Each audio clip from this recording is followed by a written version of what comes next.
हम अपनी माँ के गर्भ में थे, उस समय मेरी माँ की दीक्षा हुई और दीक्षा के 20-25 दिन या 1 महीना भी नहीं हुआ हमारा जन्म हो गया। तो हम तो सोचते हमको तो पेट में ही दीक्षा मिल गई। इसके बाद गुरुदेव पधारते थे तो उनकी गोद में खेलने का अवसर मिला। किंतु जो वृंदावन में गुरुदेव हमको लेके गए, उस प्राप्ति की एक विलक्षण घटना है।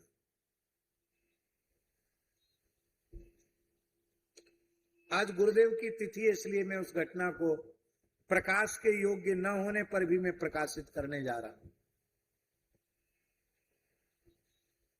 हमारे गांव के स्कूल में हम पढ़ते थे। पूज्य स्वामी श्री शरणानंद सरस्वती जी बरुआ सागर वाले स्वामी जी, उनकी चरण सिंधि मिल चुकी थी, इसलिए वो अमिट संस्कार पड़ गए थे। इसलिए हम त्रिपुंड धारण करते थे, धोती पहनते थे, अपनी आसन लेकर स्कूल पढ़ने जाते थे, क्लास से अलग अपनी आसन पर बैठते थे, पढ़ते थे।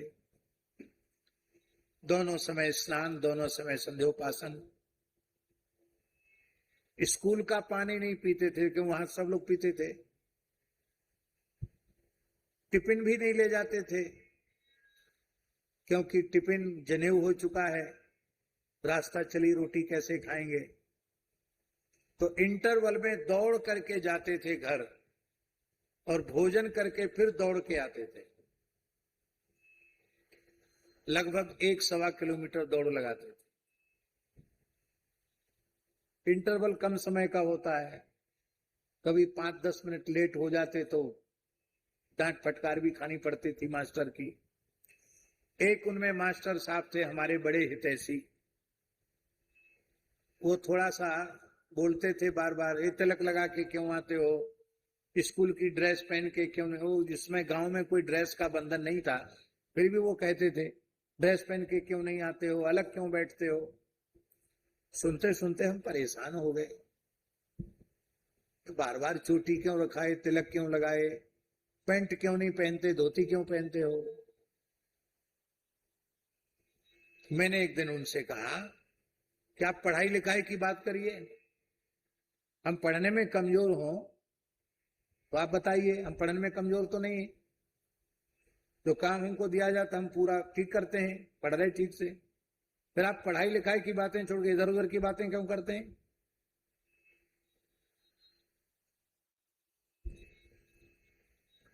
बात ही बात करस बढ़े आई। एक दिन इतना कलह हो गया कि उसने कहा कि मास्टर ने क्लास से बाहर हो जाओ। बच्चे थे, हमको होश नहीं था। हमने कहा तुम्हारे बाप की क्लास नहीं है, बाहर नहीं होते, क्या करोगे बताओ। बोले कान पकड़ के बाहर कर देंगे। मेरी हिम्मत हो तो छू के देखो। गुस्सा आ गया। आखिर तो सब लोग हंस रहे थे, हमारा अपमान हो रहा था। हम उठकर वहां से रोते हुए हेडमास्टर साहब के पास गए। कक्षा 7 में पढ़ते थे। हेडमास्टर साहब थे नारायण दास जी गुप्ता, बहुत सज्जन आदमी थे। वो मास्टर का एक प्रकार के संत ही थे, बहुत सीधे थे, बहुत सज्जन थे। एनडी गुप्ता कहते थे लोगों। तो हमने कहा हेडमास्टर साहब मेरे साथ ऐसा ऐसा हुआ। बोले भाई देखो, क्लास मास्टर जो है उनकी बात माननी चाहिए और तुम उनसे बराबर बात झगड़ा करने लगे, ये गुरुजी का अपमान करना, मास्टर पढ़ाने वाले का अपमान नहीं करना चाहिए, वो गुरुजी होते हैं उनका अपमान नहीं करना चाहिए। तो हमको लगा कि ये भी उसी के स्वर में बोल रहे हैं, हमारा पक्ष कोई नहीं लेता। तो हम वहां से हताश निराश होकर के रोते हुए अपना बस्ता पीठ पर लिए हुए, गांव के बाहर देवी जी का मंदिर है, शंकर जी का मंदिर है, देवी जी का मंदिर है। तो तालाब में नहाना, देवी जी को शंकर जी को जल चढ़ाना, ये बचपन का अभ्यास था। तो भगवती के प्रति अनुराग था। तो हम वहां जाकर माथा पटक पटक कर रोने लगे। दोपहर का समय तक कोई था नहीं, इतनी जोर से सिर पटका कि सिर फूट गया, सिर में गुम आ गई और हमने रोते हुए दुर्गा जी से, भगवती से एक ही प्रार्थना की, या तो आज ही मेरी मृत्यु हो जाए या फिर हम यहां से कहीं बहुत दूर चले जाएं। अब इस परिवेश में हम जीना नहीं चाहते, रहना नहीं चाहते। और हम बेहोश हो गए। गांव की एक माताजी थी, ब्राह्मण परिवार की, वो हमको उठाकर गोद में लाई, घर पहुंचाया। सबने पूछा, समझाया। हमने कहा किसी भी कीमत पर हम विद्यालय पढ़ने तो हम नहीं जाएंगे, स्कूल नहीं जाएंगे। कैसे होगा बिना पढ़े लिखे? मैंने कहा होगा, नहीं होगा। अंत में परेशान हो के हमने कहा ज्यादा परेशान करो, हम घर छोड़ के भाग जाएंगे और हम स्कूल नहीं जाएंगे। हमको ऐसी पढ़ाई बिल्कुल नहीं पढ़नी जिसमें तिलक लगाने पर उंगली उठाई जाए, धोती पहनने पर उंगली उठाई जाए। ऐसी पढ़ाई हमको नहीं पढ़नी।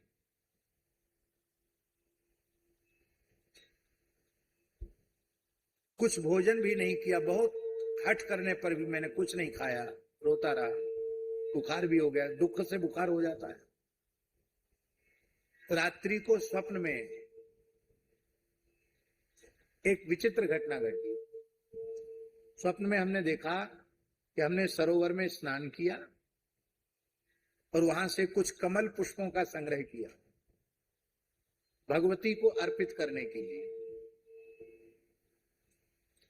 और जैसे तालाब से बाहर निकले तो एक इमली के वृक्ष के नीचे एक पत्थर पर भगवती महालक्ष्मी विराजी थी। गुलाबी रंग की साड़ी थी, बड़े विशाल नेत्र, बड़ा दिव्य प्रकाश और 4 भुजाएं। कमल के आसन पर ही वो बैठी थी, हाथ में भी कमल था। तो मेरे मन में आया कि ये लक्ष्मी जी हैं, इन्हीं को ये कमल पुष्प अर्पित कर देते हैं। तो मैंने वो कमल जो पुष्प लाए थे उनके चरणों में रख दिए। तो उन्होंने उठाकर मुझे अपनी गोद में ले लिया और जैसे कोई माँ अपने बच्चे को प्यार दुलार करे, ऐसी उन्होंने मेरा मस्तक सूंघा, यहाँ चुंबन किया और कहा, बेटा मरने का संकल्प त्याग दो, अब तुम्हारे समस्त दुखों का अंत हो गया समझो। आज के तीसरे दिन तुम्हें भगवत प्राप्ति हो जाएगी।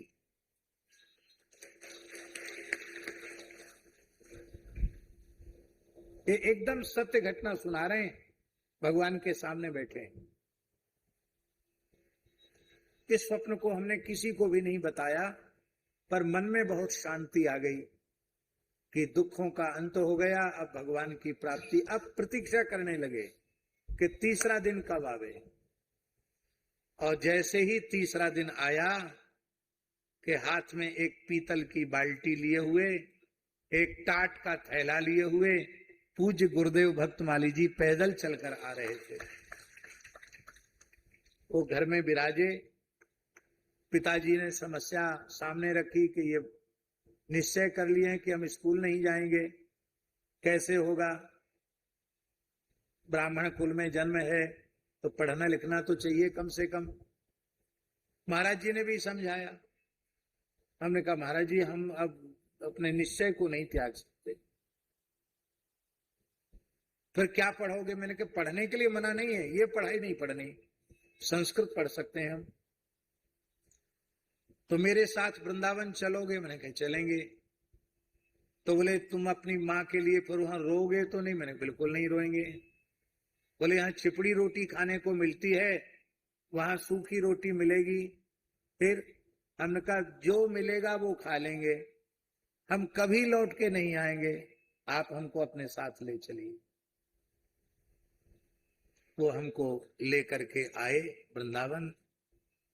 और जब वृंदावन में दीक्षा हुई, उसके बहुत समय बाद उस स्वप्न का अर्थ हमारी समझ में आया कि जो भगवती ने कहा था कि आज के तीसरे दिन भगवान की प्राप्ति हो जाएगी, तो भैया मेरे लिए तो भगवान की प्राप्ति सदगुरु के रूप में ही हुई। हम तो अपने इस स्वप्न पर दृढ़ हैं।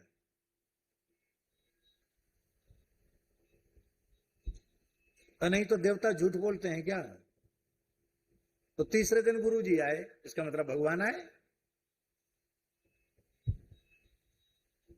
ऐसे गुरुदेव भगवान के चरणों का दास हम सदा सर्वदा बने रहें, यही राम राजा सरकार से हमारी प्रार्थना है।